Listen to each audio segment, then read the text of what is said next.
I'm Ron Paul. I'm a congressman from Texas, serving in my 10th term. I am the champion of the Constitution.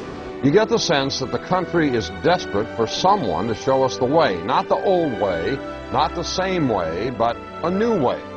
Ron Paul, who raised more than $5 million in the third quarter, trailing not far behind fellow Republicans like John McCain and Fred Thompson. Ron Paul, who has a huge internet following.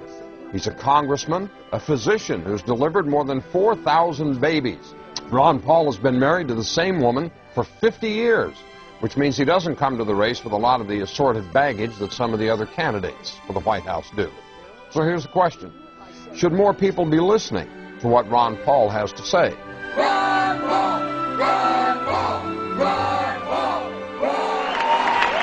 We have allowed our nation to be overtaxed and overregulated and overrun by bureaucrats. The founders would be ashamed of us for what we're putting up with.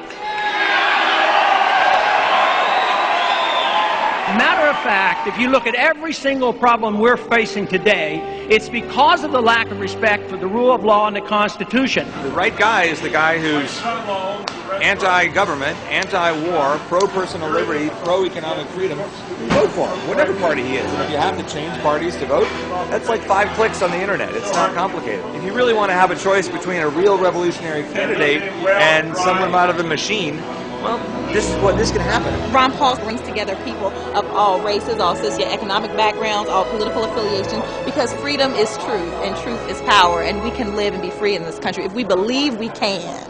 John writes from West Virginia, yes, more people should listen. A rarity. A man of principle, integrity, and high values running for president. Exactly what America needs in this day and age. If you were president, would you work to phase out the IRS? Immediately. That's what they call a softball. And you can only do that if you change our ideas about what the role of government ought to be.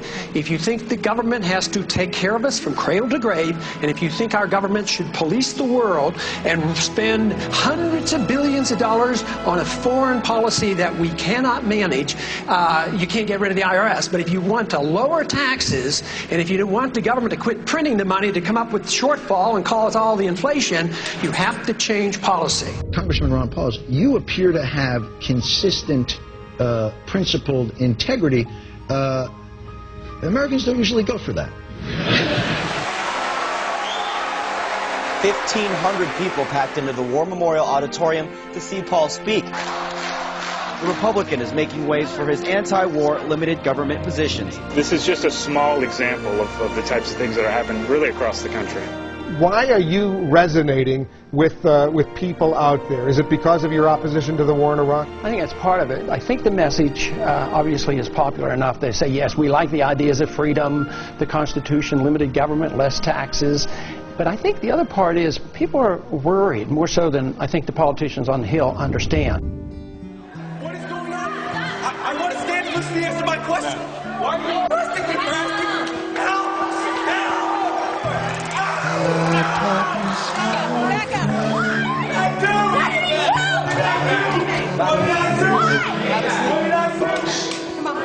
Because a vision softly creeping left its seeds while I was sleeping, and the vision that was planted in my brain still remains. Congressman Paul, I believe you are the only man on the stage who opposes the war in Iraq.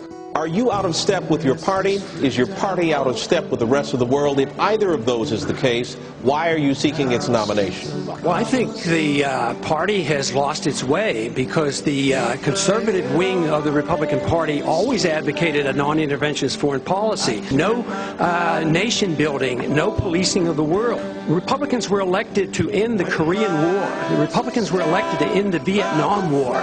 There's a strong tradition of being anti-war in the Republican Party. It is the constitutional position. It is the advice of the founders to follow a non-interventionist foreign policy. Stay out of entangling alliances. Be friends with countries. Negotiate and talk with them and trade with them. Our foreign policy has what the CIA calls blowback. It has unintended consequences. You can go back to 1953 when we put the Shah into power, or us supporting Osama bin Laden and radicalizing the Islamics to go after the Soviets, and that comes back as blowback. Peace is a powerful message, especially after the war has been going on and the people wake up and realize how many people die and how much it costs. Logic tells us that we can make a better world in a much easier way than causing wars. You just never heard this logic from someone who's actually going to run the country. Said I silence like a cancer grows. Hear my words that I might teach you. Take my arms that I might reach out to you.